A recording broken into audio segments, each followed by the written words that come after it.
The village of Ravenswood was old. Its history stretched back centuries, with each generation adding layers to its rich, yet dark, tapestry. The cobblestone streets had witnessed countless stories, both mundane and extraordinary. Ancient oaks, gnarled and twisted, lined the road. These trees had stood as silent sentinels for ages, their roots digging deep into the soil, intertwining with the very essence of the village. Their branches clawed at the sky, like skeletal fingers reaching for a forgotten sun. The trees seemed to whisper among themselves, sharing secrets of the past, secrets that the villagers dared not speak aloud. The village was steeped in a silence that felt heavy, oppressive. It was a silence that seemed to press down on the soul, making every footstep echo with an eerie resonance. It whispered of secrets best left buried. The wind carried tales of sorrow and betrayal, of love lost and vengeance sought. It was as if the very air was alive with the memories of those who had come before. At the heart of Ravenswood's grim history lay a curse that had woven itself into the fabric of the village, touching every life, every stone, every shadow. It was a tale whispered on the wind, a chilling legend passed down through generations. Parents would tell their children, and those children would grow up to tell their own, ensuring that the story was never forgotten. They said a black cat had once been the familiar of a powerful witch. This cat, with its piercing green eyes, was said to possess a wisdom and a malevolence that was beyond the understanding of mere mortals. This witch, Ilara, had been betrayed by the villagers, burned at the stake for her powers.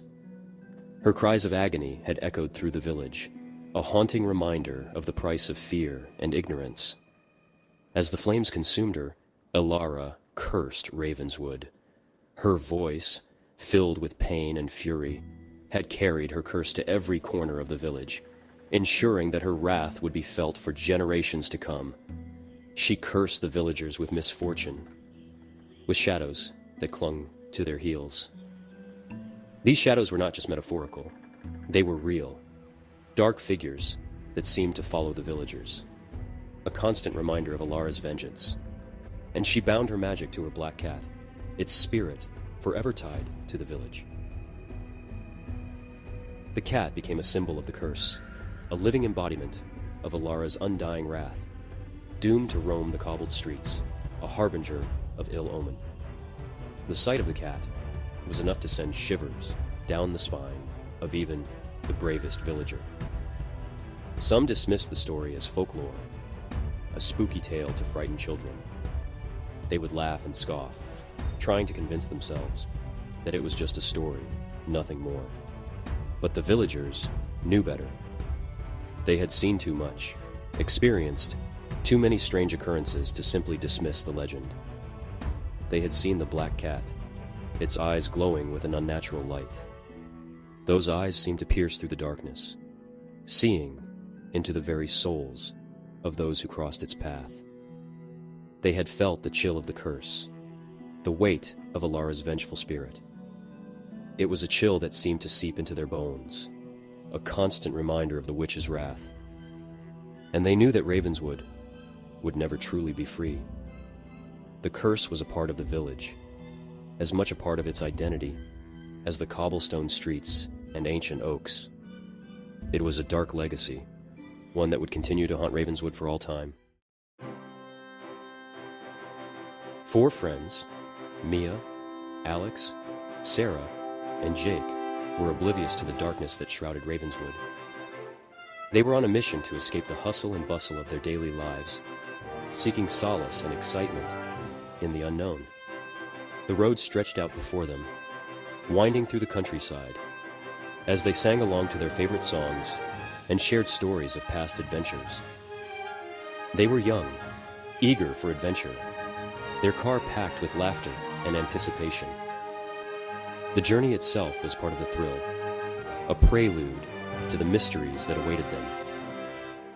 Each mile brought them closer to their destination, and with it, a sense of freedom and exhilaration. They had rented a secluded cabin in the woods outside the village, seeking a break from the mundane, a taste of the unknown. The cabin was rumored to be old, with a history that whispered through the trees. It was the perfect setting for the adventure they craved. The cabin was perched in a hill overlooking Ravenswood. From its vantage point, it seemed to watch over the village below, a silent guardian of secrets long forgotten. The view was breathtaking, with the forest stretching out in all directions, a sea of green and shadows. A rambling old structure with a wide porch and windows that stared out at the world with a watchful, almost wary gaze. The cabin had an air of mystery, as if it held stories waiting to be uncovered. Its weathered exterior spoke of years gone by, of laughter and tears, of life lived within its walls. The friends, however, were undeterred. They saw the cabin not as a relic of the past, but as a canvas for their own adventure. They were determined to make memories, to leave their mark on this place that seemed to exist outside of time. They saw charm in the cabin's age, adventure in its isolation. The creaking floorboards and the whispering wind only added to the allure.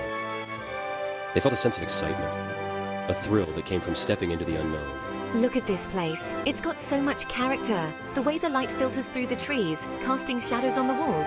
It's like something out of a storybook. Yeah, it's perfect for our getaway. We can finally relax and just enjoy each other's company without any distractions. I don't know. It feels a bit creepy to me. There's something about this place that gives me the chills. Come on, Sarah. It's just an old cabin. It'll be fun. Think of the stories we'll have to tell when we get back.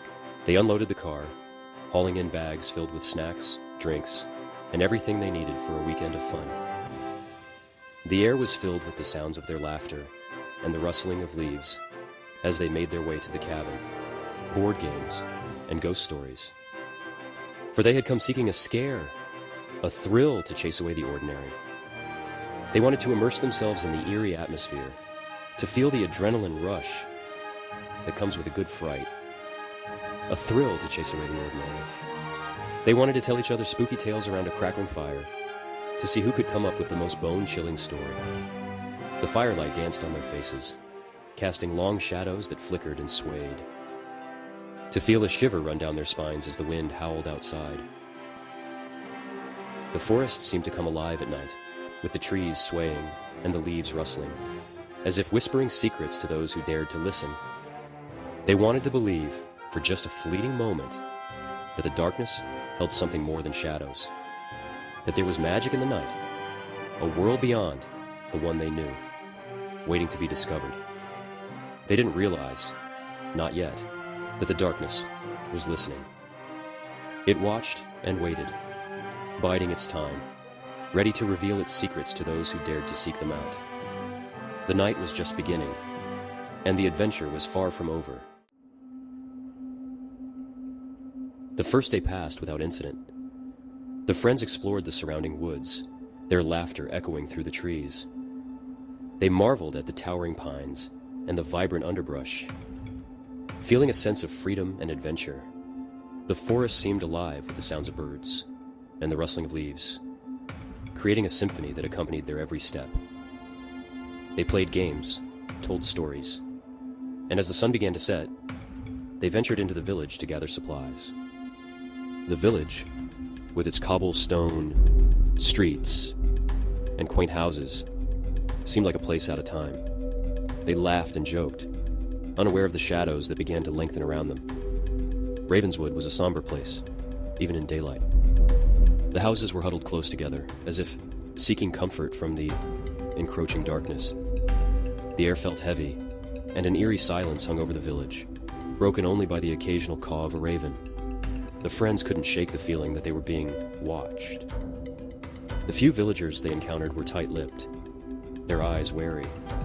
They spoke of the curse in hushed tones, warning the friends to leave while they still could. The villagers' faces were etched with fear and sorrow, and their warnings were filled with a sense of urgency that made the friends uneasy. Hi there. We're just visiting for a few days. We heard about the beautiful forest and thought it would be a great place to unwind. Yeah, we rented a cabin nearby. It's supposed to be really cozy and perfect for a weekend getaway. One old woman, her face etched with worry lines, grabbed Mia's hand. Her grip was surprisingly strong, and her eyes were filled with a mixture of fear and desperation. The curse, it's real. You mustn't stay here. Many have come before you, and none have left unscathed. It's just a story, but thank you for the warning. We'll be careful. That night back at the cabin, the wind picked up. It started as a gentle breeze, but soon grew into a fierce gale. It howled around the old structure, rattling the windows and making the wooden beams creak. The sound was almost like a mournful wail, echoing through the night. The wind whispered through the trees, carrying with it the faintest hints of voices, as if the forest itself was trying to communicate with them. The friends huddled around the fireplace, the cheerful flames, doing little to dispel the growing sense of unease that had settled over them. They tried to laugh and make light of the situation, but the old woman's warning echoed in their minds.